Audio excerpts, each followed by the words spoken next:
Good morning, everyone. Welcome to F-150 Studios, coming at you from beautiful Starbucks, California.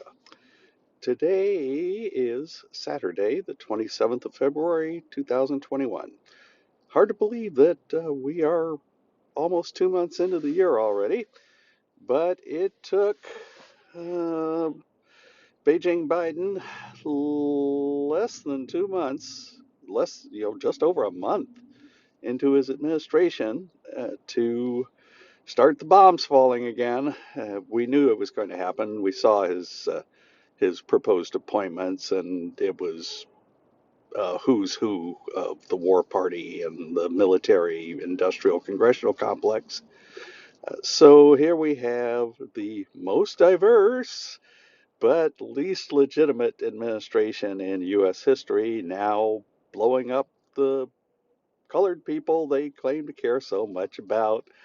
At least they do when some white person or police officer is defending themselves against a violent thug like Trayvon Martin, Michael Brown, you pretty much name them. Uh,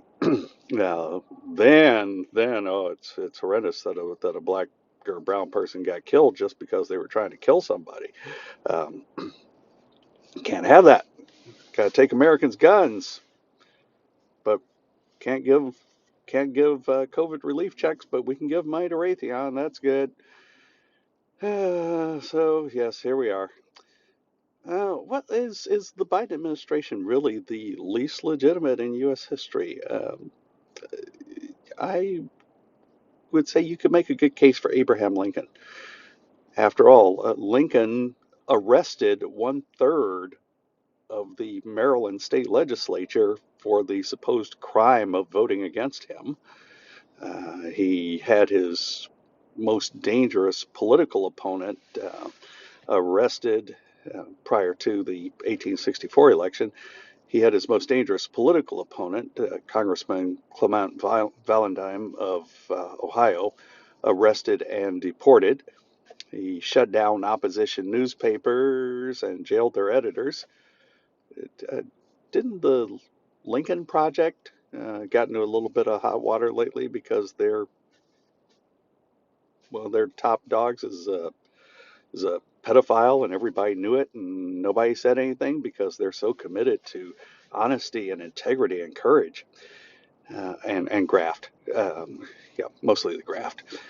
But anyway, yeah, the Lincoln Project accused Trump of being against the First Amendment and the guardians of, sorry, just a camera there. It's bright out there. The guardians of our democracy, just for calling them out on making numerous false statements. But they idolize supposedly a man who actually shut down newspapers and jailed their editors. So here we are, toward the end of February. Jen Psaki and Kamala Harris, Raggedy Jen and Camel Toe, they both got busted on some earlier tweets they put out. It's one of those rare occasions in which I'm in agreement with Ilhan Omar.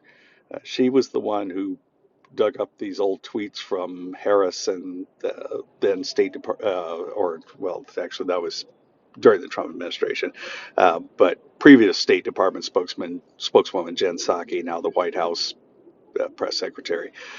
But during Obama, I'm losing track of my presidents here.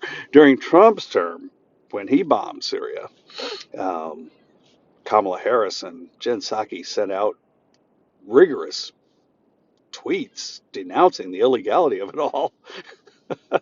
And Ilhan Omar dug those up and threw them back in their faces. So it's kind of interesting.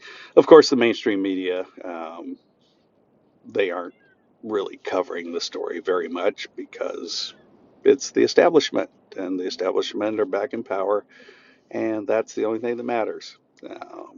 That is why the 2020 election was totally legitimate, is because the establishment got back into power.